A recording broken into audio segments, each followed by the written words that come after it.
Hello everyone, welcome to Claret and Booze. My name's Nick. This is a daily ramble. I know I've been missing again. I know I've been very lazy the last few weeks. Shows have been few and far between, but I am taking a bit of a break from it all, as I've said before. I will start ramping them up again. I'm just a bit exhausted with it, to be honest. But we have got some news today. Well, there's always news, but some news worth talking about. So, before we get into that, as always, if you are new to this channel, please subscribe and don't forget, drop a like, because that does really help us.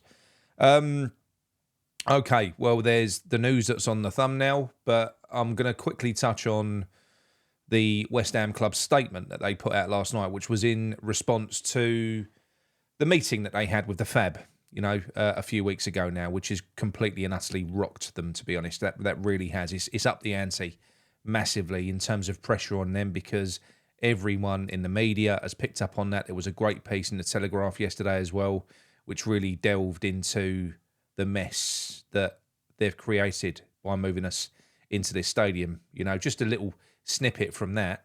The upshot is, what was an amazing deal 10 years ago is no longer an amazing deal, because all these other clubs have found ways of making up money through match day revenue, which we can't do, not at all. I think they had a table in there and it said that Spurs make on average £87 per person per game. We make something like 28 quid per person per game. It's a massive difference, On top of that, Spurs can have third-party events that they can charge for as well. They can have Beyonce playing there. They can host they can host boxing. They can do all sorts, all of which generates revenue for that club. We can't do anything. We can't even have ladies football there. So that great deal that they've lumbered us with, where we are now locked into it, there's nothing that we can do about it. Now, don't get me wrong. Our spending, kind of, we're not in debt like they say we are. They've put us in a situation where we can't compete unless we own that stadium, which they've got no intention of even pursuing, because the rent is less than what the running costs are, considerably less. Then we're not going to be able to compete. They lied to us. They lied to us massively. They did.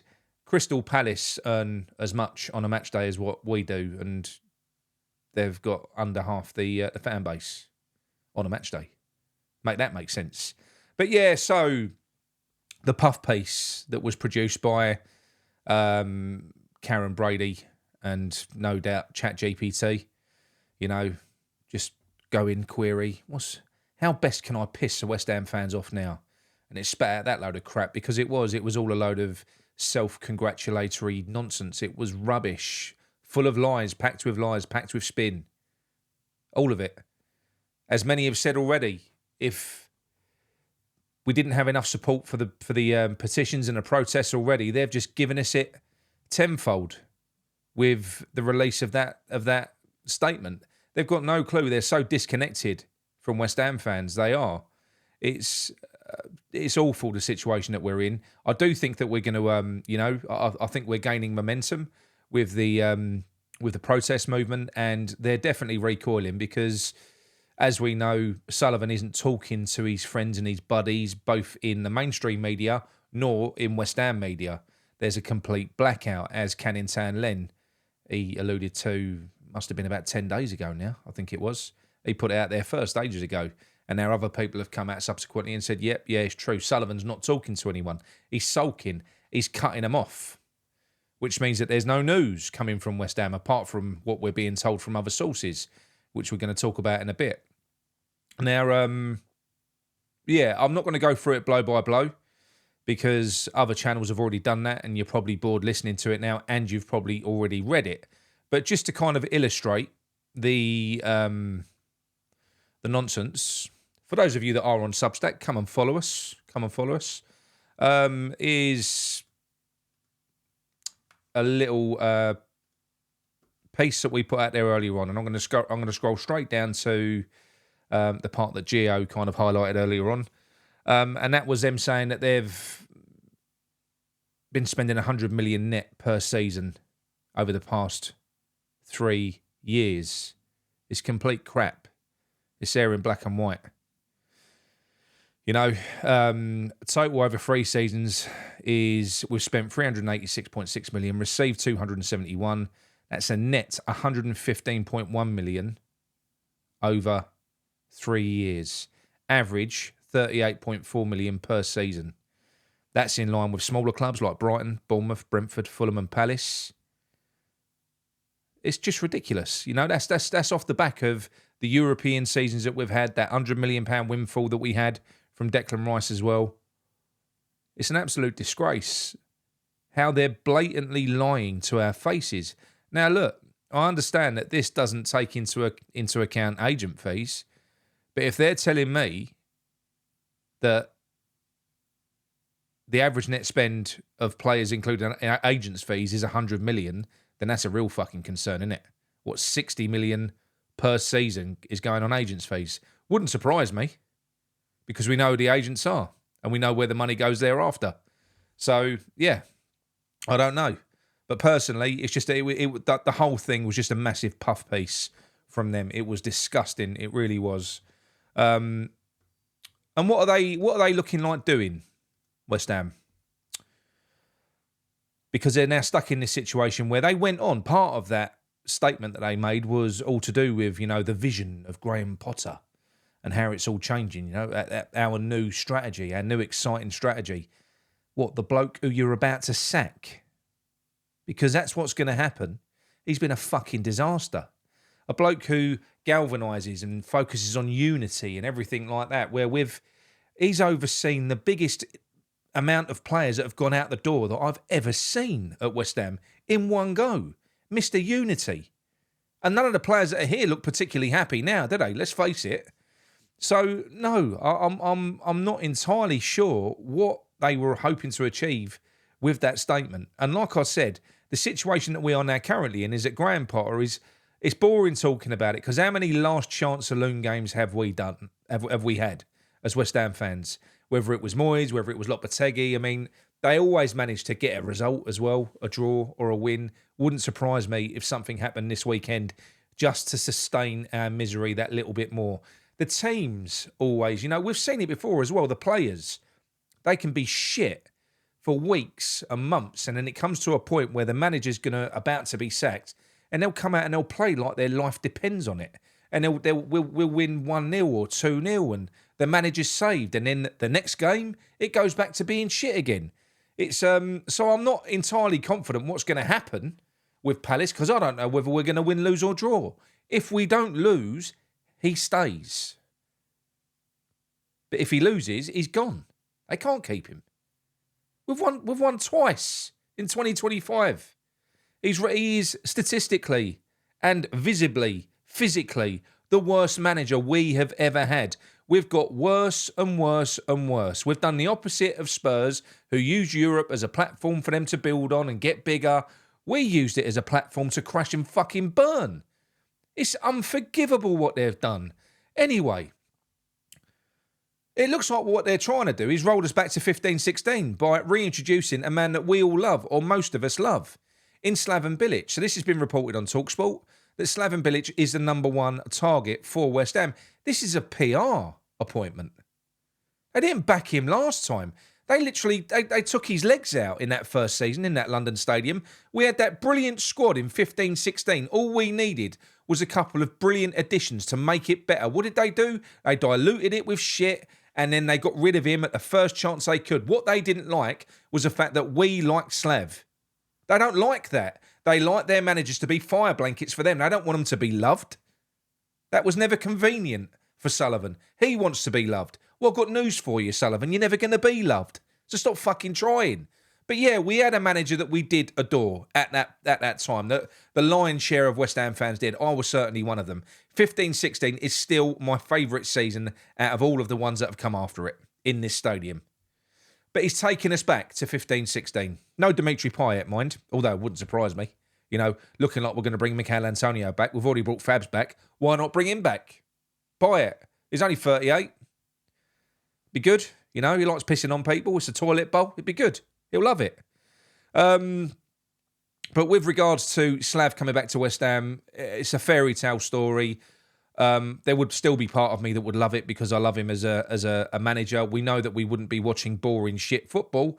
The players would be set free and we would instantly be watching a different brand of football. Big tick. But you know it's short-sighted. And I just don't overly like the fact that they're going to be bringing in a man that a lot of us love as part of a PR game. And they'll probably throw him under the bus again at the first opportunity. I really think that they could. They're desperate. This is a desperate move. So after 9 years, we're in our 10th season in that stadium. We're going back to a manager that we had that was apparently 4th or 5th choice back then, before we came here, with a far worse team in a far more competitive league. So it's really difficult. I don't know what to think or how to feel about it because, like I've already said, emotionally, I love Slaven Bilic, and that would be, you know what, it would really help things out over there. Of course it would. You know, there is a connection with West Ham fans. We do like the man. He does connect with the fan base. He does connect with his players as well. He does play a more exciting brand of football. So there's a lot to like in this, but the reason it's being done is not because it's any part of any strategy, is it? Because what about the strategy that they spoke about in that statement? You know, the long-term strategy. What about that? So let me know what your thoughts are on Slav coming back in. I almost feel sorry for him. You know, I know he's out of work at the moment and it'd be a job. Do you know what I mean? He'll get paid well for it as well. So, but what do you think? Do you think it's a move to pacify the fans, derail the protests, and just buy them more time so that they can start this shit all over again? Because this death loop, we've never been out of. We're in it. We are locked firmly into it. And every now and then, they throw us a bone. This is a massive example of Sullivan and Brady panicking and throwing us a bone to shut us the fuck up. It really is. I do think it will happen. The more I'm reading and the more I think about it, it is a complete curveball that they could throw to buy themselves time. Yeah. I mean, do you think that Slav could do it now? I mean, look, let's not forget, let's not dress it up either. When Slav did come in, he did have a world-class talent in Dimitri Payet. But then I suppose you could argue we've got a couple of those now, haven't we? You know, we have.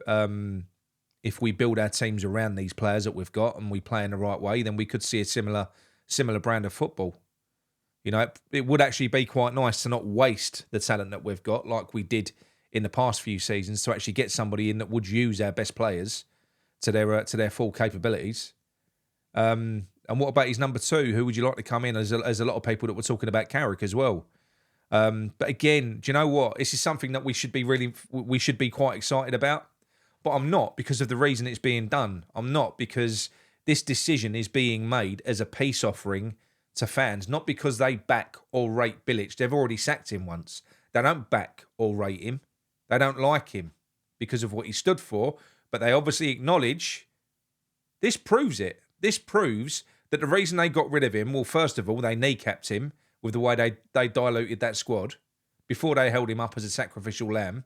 It was because he was liked by the West Ham fan base. They don't want us happy. These people do not want us happy. They don't. But yeah, how do you feel about it? Do you think it's underhand? Do you think it will happen? And if it does happen, how would you feel about Slaven Bilic coming into this team? Do you think that he could kick us on, keep us safe, give us a little bit of excitement in this season? You know, certainly, look, in a heartbeat, over Graham Pot. Oh my God. Oh, tomorrow. Now. But the other thing that annoys me is, right, and this goes back to what I was saying earlier on, and that's this last chance saloon bollocks. If a manager is in their last chance saloon, you've got to win this game or you're getting sacked. They've already made their minds up. Just get rid of him, for fuck's sake. But they don't want to, because a win will enable them to sustain this shit for a little bit longer. They'll save a little bit more money off of whatever they've got to pay him to sack him. You know, they can just hold it off that little bit longer. They know he's dead. They know he's buried. But, yeah. Because we've been here with this club so many times now. Like I've already said, I've lost count of the amount of last chance saloon games that we've had. And we always, you know, if it's an El Sacchio, we always win. It's always the other managers that get sacked, isn't it? Happened with Villa, and they went and got Emery. Yeah, frustrating. But look, anyway, before I go, I do just want to talk about, I will make another video tomorrow as well. And I know this is a bit messy. All right. I'm a little bit tired, a bit under the weather. I do just want to touch on this very quickly. So, did another article yesterday. On Saturday at 12:45, we meet around the stadium entrance B. That is where we are meeting. I know there is a lot of confusion, and I'm saying this because I'm getting loads of comments on my videos and I'm getting loads of WhatsApps from people that are confused because they're being told to go somewhere else, you know, either go to Stratford Station or do this. I don't care where you go, all right? If you want to go to Stratford Station and walk down to the protest, that's fine. But please make sure every West Ham fan that's protesting is at entrance B at 12:45. Because otherwise, it's going to be a mess and we're going to look stupid. You know, what's better, 2 small protests or 1 big one? Optically, we want everyone together and everyone united.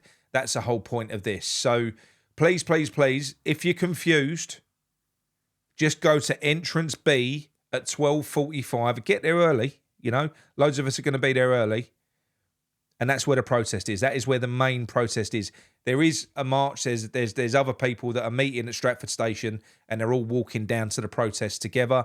But please make sure you are not late because that completely knackers what we're trying to do and just makes us look stupid, to be honest, if that happens.